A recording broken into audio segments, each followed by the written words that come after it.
Marcus Williams adjusted his simple polo shirt as he stepped onto the gleaming white yacht docked at Marina Bay. The invitation in his pocket felt heavy, though it weighed nothing. He had debated coming to this charity event for weeks, knowing the crowd it would draw.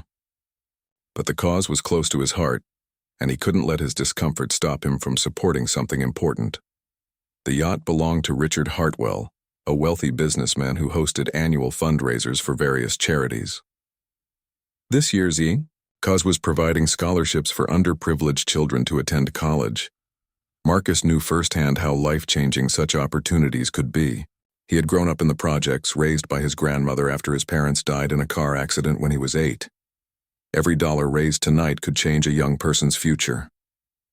As Marcus walked across the deck, he noticed the other guests. Women in designer dresses chatted while holding crystal glasses of champagne. Men in expensive suits discussed business deals and golf games. The evening sun cast golden light across the water, and soft jazz music played from hidden speakers. Everything looked perfect, like a scene from a magazine.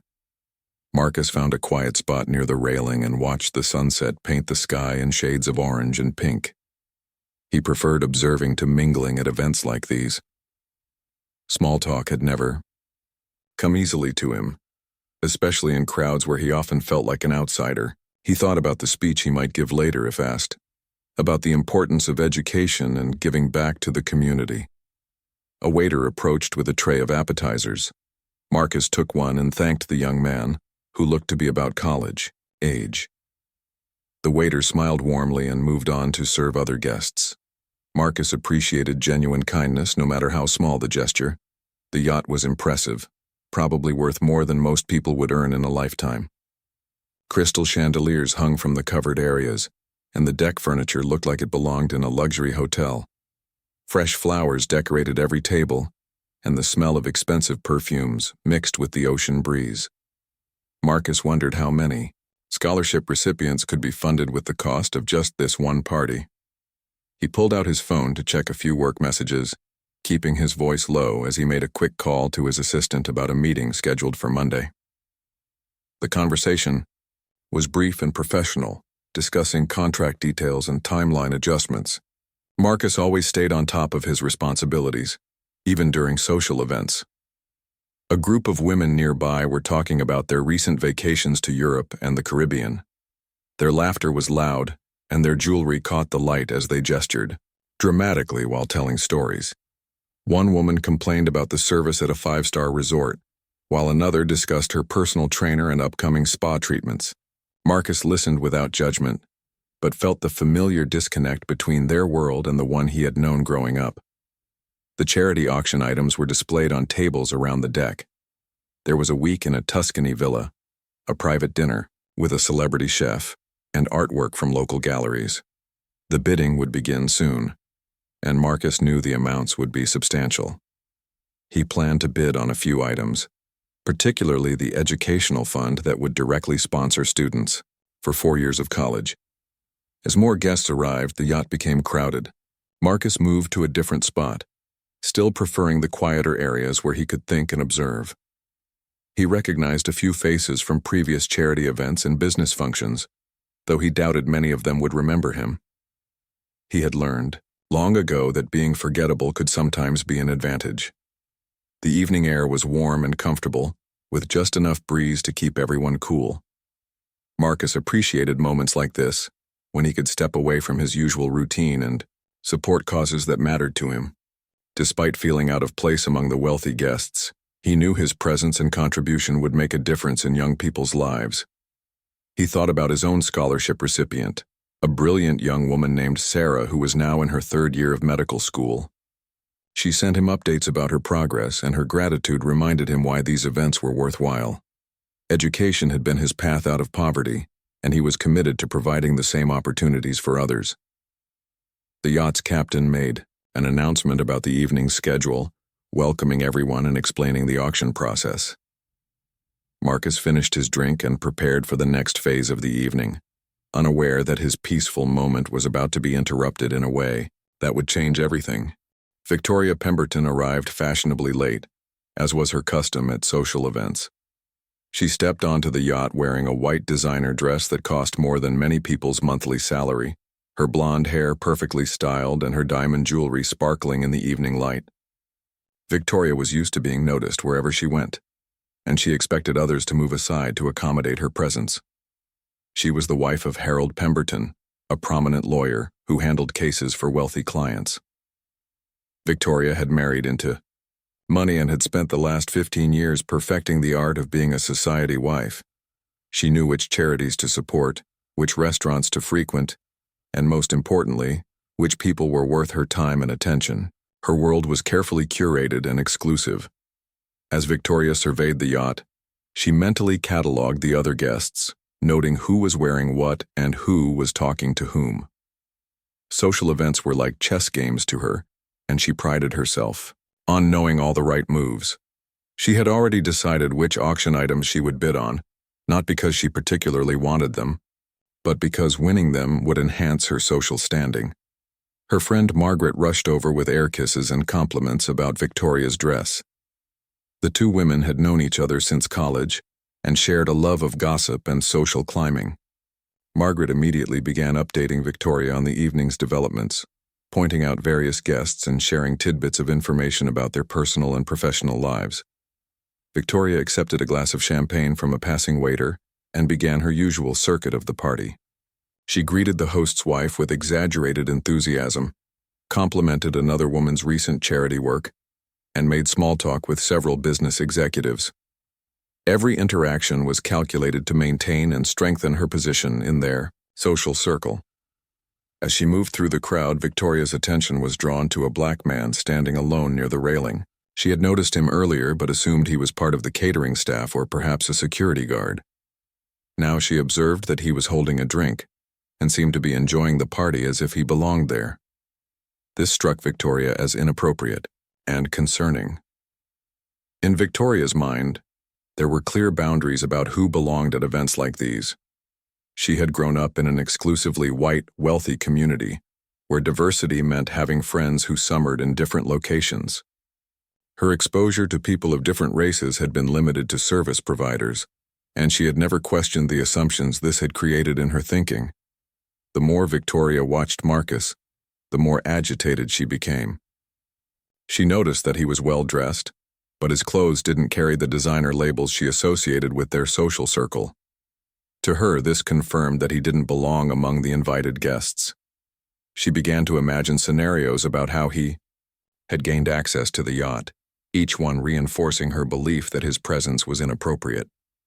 Victoria's discomfort grew as she saw Marcus taking photos with his phone and appearing to enjoy the amenities meant for paying guests. She convinced herself that he was taking advantage of the situation, possibly planning to steal something or cause some kind of disruption. Her imagination created threats that didn't exist, fueled by prejudices she had never examined or challenged. She approached Margaret again, speaking in hushed tones about her concerns. Margaret, who was less confrontational by nature, suggested they simply ignore the situation or perhaps quietly mention it to their host. But Victoria felt a sense of responsibility to protect her social circle from what she perceived as an intrusion. The charity auction began, and Victoria found herself distracted from the proceedings by her continued focus on Marcus.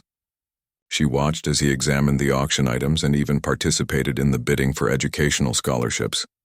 This only increased her suspicion, as she couldn't imagine how he could afford to contribute significant amounts to charity. Victoria's internal narrative about the situation continued to escalate. She began to see Marcus's presence as a personal affront and a violation of the exclusive nature of their gathering.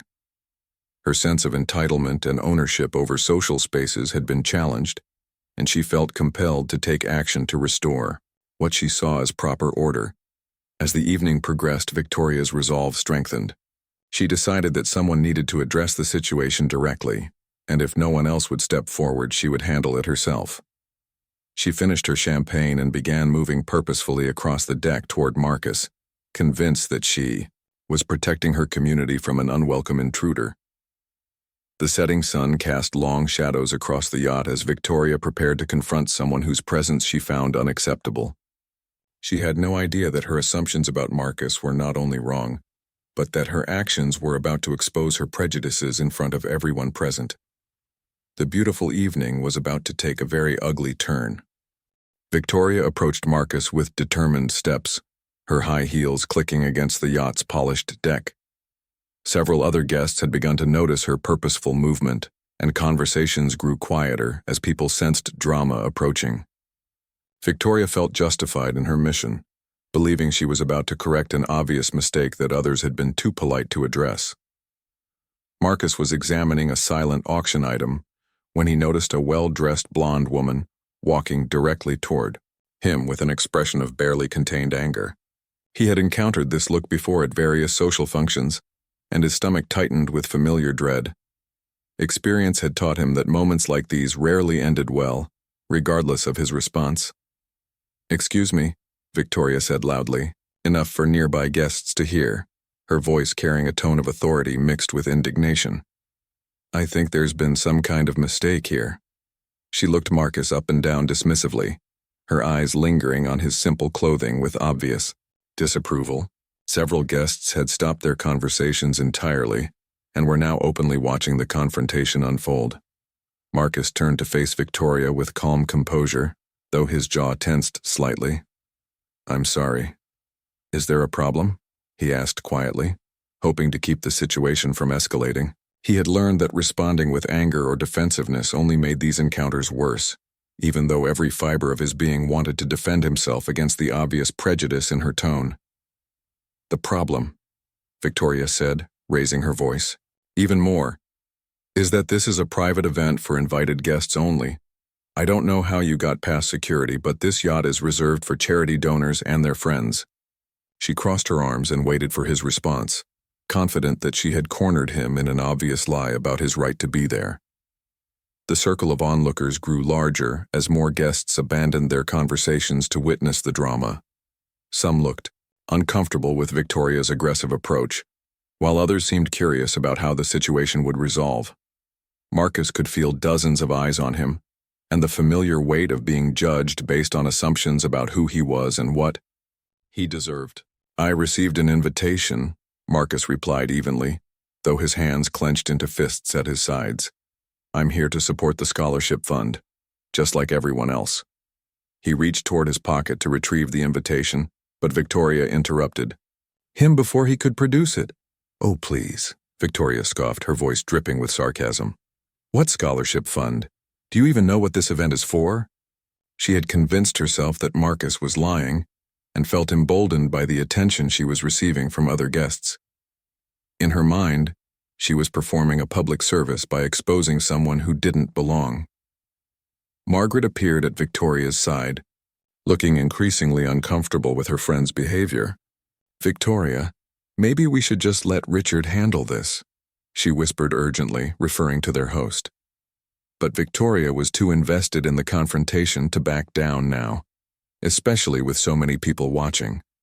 "I know exactly what this event is for," Marcus said, his voice remaining steady despite the humiliation burning in his chest. "It's raising money for college scholarships for underprivileged students. I've been supporting this cause for several years." He spoke with quiet dignity, refusing to let Victoria's attacks diminish his composure. Victoria laughed harshly, a sound that carried across the yacht and caused even more guests to turn in their direction. "Supporting it how? By crashing the party and eating the free food? This is ridiculous. Someone needs to call security and have you removed before you cause any real problems." The crowd had grown larger, and Marcus could see a mix of emotions on the faces surrounding him. Some looked embarrassed by Victoria's behavior, while others seemed to be waiting to see how he would respond. A few guests had begun whispering among themselves, and Marcus wondered how many of them agreed with Victoria's assumptions about his presence. "I think you're making a mistake," Marcus said carefully, still hoping to diffuse the situation without causing a larger scene. "Perhaps we could speak to Mr. Hartwell together and clear this up quietly." He gestured toward their host, who had not yet noticed the confrontation brewing on his yacht. "Oh, I'll speak to Richard all right," Victoria declared triumphantly. "And when I do, You'll find yourself off this yacht faster than you can make up another lie about belonging here." She turned toward the crowd of onlookers, seeking validation for her actions. Can you believe the nerve of some people? Marcus felt the familiar sting of public humiliation that he remembered from childhood, when other kids would question his right to be in certain places or assume he was there for the wrong reasons. The yacht, the wealthy guests, and Victoria's accusations all blended together into a painful reminder of how others saw him, no matter what he had achieved or how much he had contributed. The beautiful evening had turned into a nightmare, with Marcus standing at the center of a growing crowd while a woman publicly questioned his right to exist in their space. He knew that his next words and actions would be remembered by everyone present, and he struggled to maintain his dignity while being systematically humiliated by someone who knew nothing about him. Richard Hartwell noticed the commotion on his yacht and began making his way through the crowd, his expression growing concerned as he realized what was happening.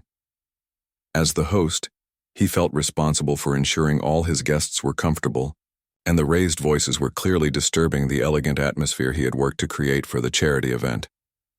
"What seems to be the problem here?" Richard asked, as he approached the circle of guests surrounding Marcus and Victoria. His tone was diplomatic but firm, reflecting years of experience managing difficult social situations.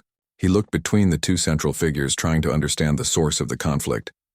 Victoria immediately seized the opportunity to present her case. "Richard, thank goodness you're here. This man has somehow gotten onto your yacht without an invitation. I was just trying to handle the situation quietly, but he's been very difficult about leaving." She gestured dramatically toward Marcus as if his presence was self-evidently inappropriate. Marcus remained silent for a moment, weighing his options carefully. He could see the doubt in some faces around him, and he knew that his response needed to be measured and professional. "Mr. Hartwell," he said respectfully, "I believe there's been a misunderstanding. I have my invitation if you'd like to see it." Richard's expression shifted as he looked more closely at Marcus. Something about the man seemed familiar, though he couldn't immediately place where they might have met. "Of course, let's see your invitation," he said, while casting a disapproving glance at Victoria for creating such a public spectacle over something that could have been resolved privately. Marcus reached into his jacket pocket and withdrew the elegant invitation, still in perfect condition despite the evening's events. He handed it to Richard, who examined it carefully while the crowd watched in tense silence. The host's face showed recognition and then surprise as he read the name on the invitation. "Marcus Williams," Richard read aloud, his voice carrying a note of realization that caught Victoria off guard. She had expected the invitation to be fake or stolen, and the host's tone suggested something different than what she had anticipated. The crowd leaned in closer, sensing that the situation was about to take an unexpected turn. Victoria's confidence began to waver as she noticed Richard's changing expression. "Well, anyone could have gotten hold of an invitation somehow," she said, though her voice lacked its earlier certainty. "That doesn't mean he's actually supposed to be here with our kind of people."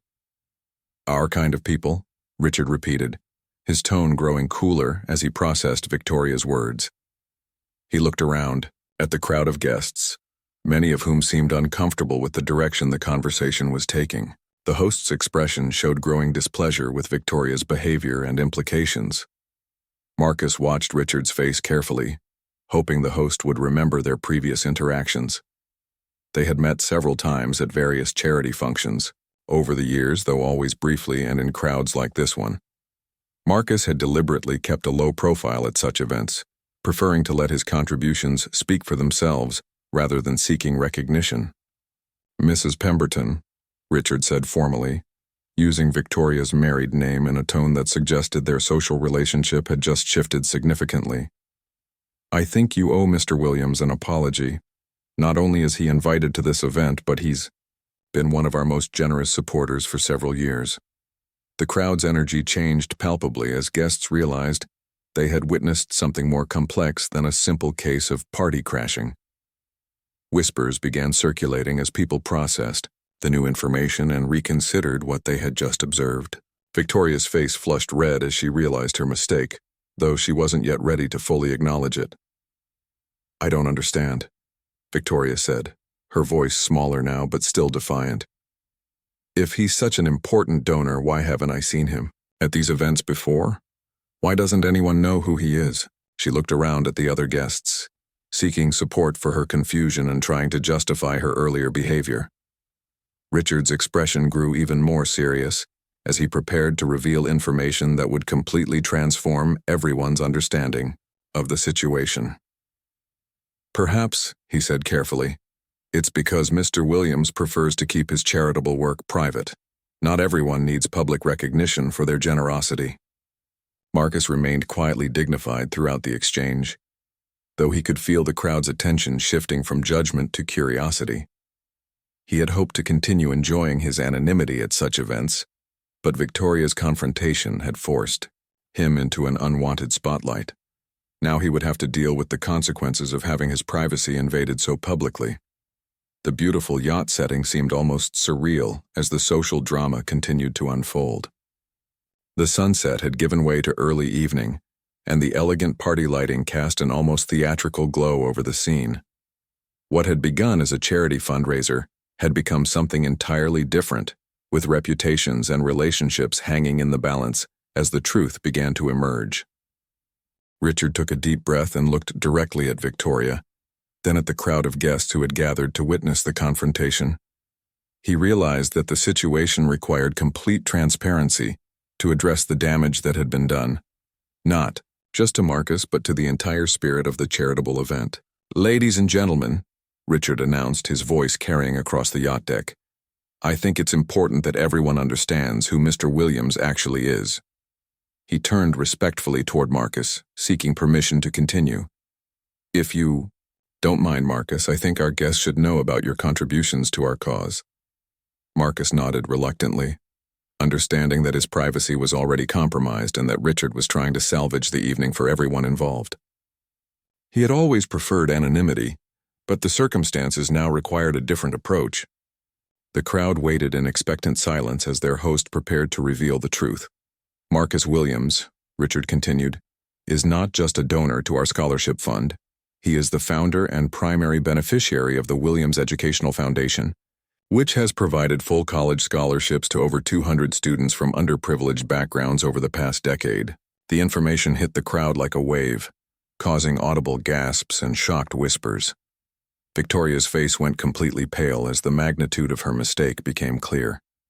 She had publicly humiliated someone who had done more for education and charity than most of the guests combined. Her assumptions about Marcus had been not just wrong but spectacularly wrong in front of dozens of witnesses from her social circle. Furthermore, Richard added, "Mr. Williams has personally contributed over $3 million to various educational charities, including a substantial annual donation to tonight's scholarship fund." The numbers were staggering to the assembled guests, many of whom had considered their own $1,000 donations to be generous contributions. Marcus stood quietly as his accomplishments were revealed, feeling deeply uncomfortable with the public attention, but recognizing the necessity of the moment. He had built his foundation from nothing, using the success of his technology company to create opportunities for young people who reminded him of his younger self. Every scholarship recipient represented a life changed, a family lifted from poverty through education. How is that possible? Someone in the crowd whispered loudly enough to be heard.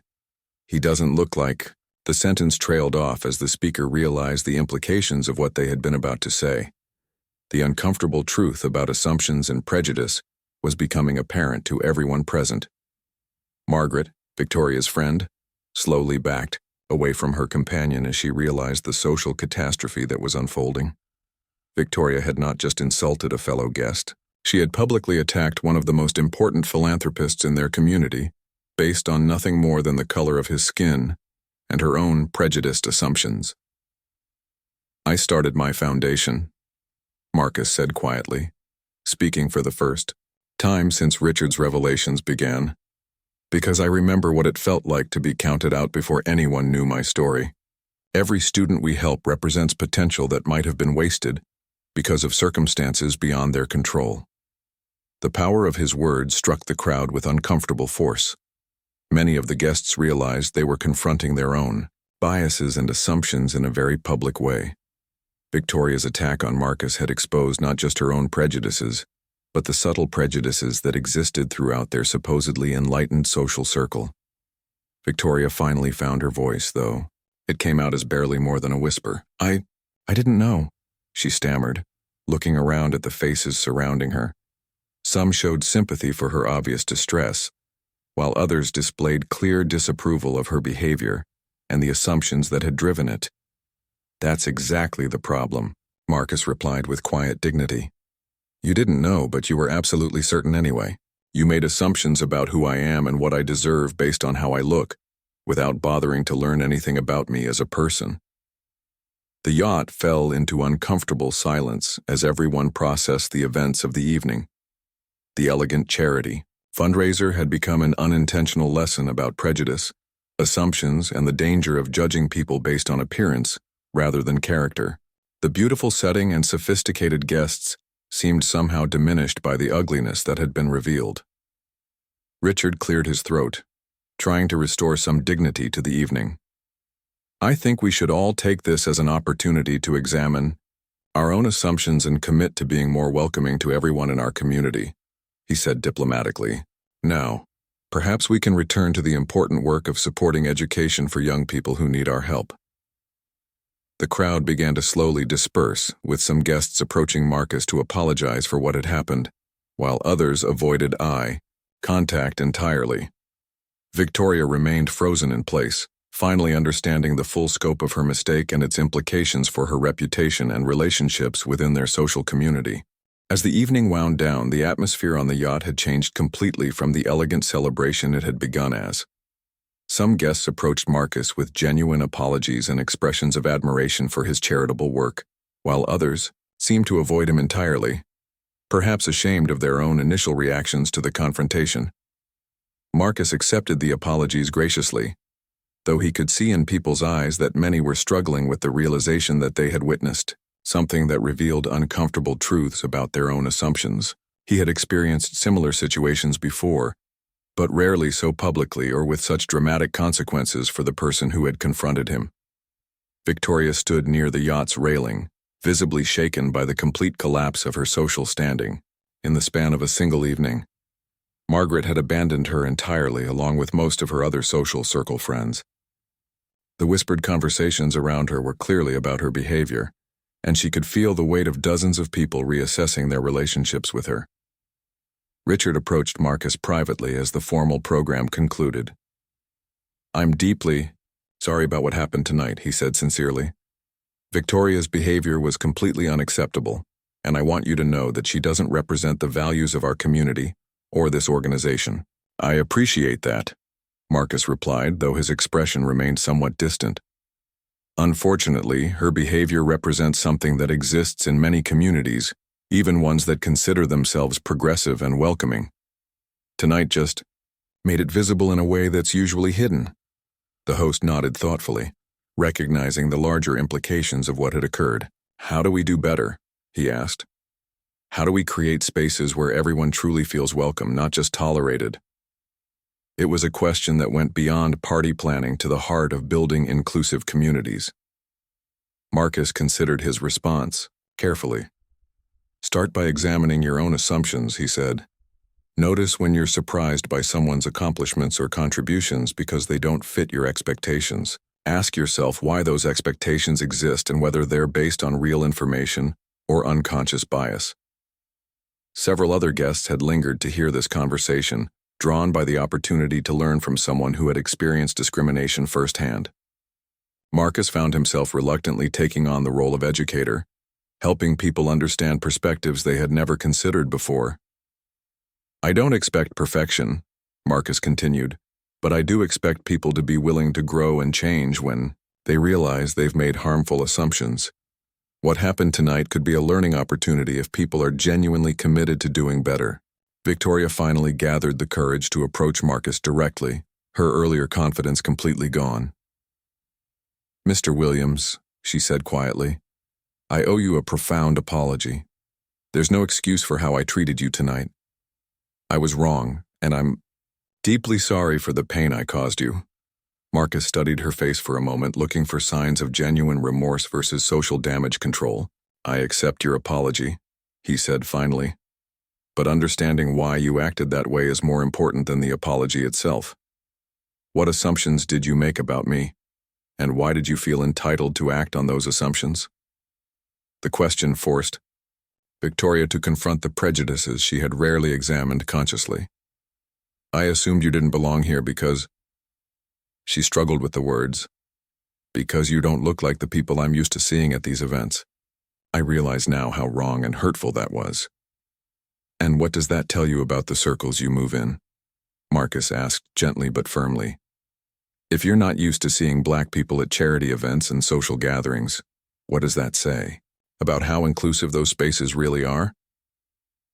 The conversation had drawn the attention of nearly everyone still on the yacht, turning Marcus's private confrontation into an impromptu discussion about race, class, and inclusion in their community. Many guests seemed genuinely engaged with the difficult questions being raised, while others looked uncomfortable with the level of scrutiny being applied to their social world. As the evening finally came to an end, Marcus reflected on the strange turn his quiet charity attendance had taken.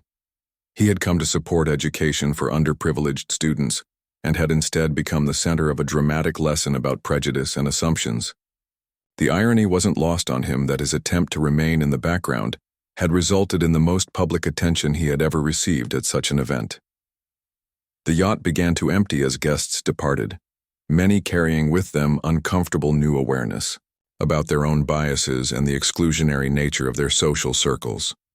Some would likely forget the lesson quickly and return to their previous assumptions, while others might genuinely work to create more inclusive communities. Victoria, left alone, her husband having been called away on business earlier in the evening, she faced the prospect of rebuilding her reputation and relationships after publicly displaying the kind of prejudice that her social circle claimed to reject. Whether she would learn from the experience or simply become more careful about expressing her biases remained to be seen. Marcus finally departed the yacht with a mixture of exhaustion and hope. The evening had been painful and humiliating, but it had also created opportunities for genuine dialogue about issues that usually remained hidden beneath polite social surfaces. As he walked toward his car, he wondered if the conversation started tonight would continue and eventually lead to real change in how his community welcomed and included people who looked different from the traditional power structure.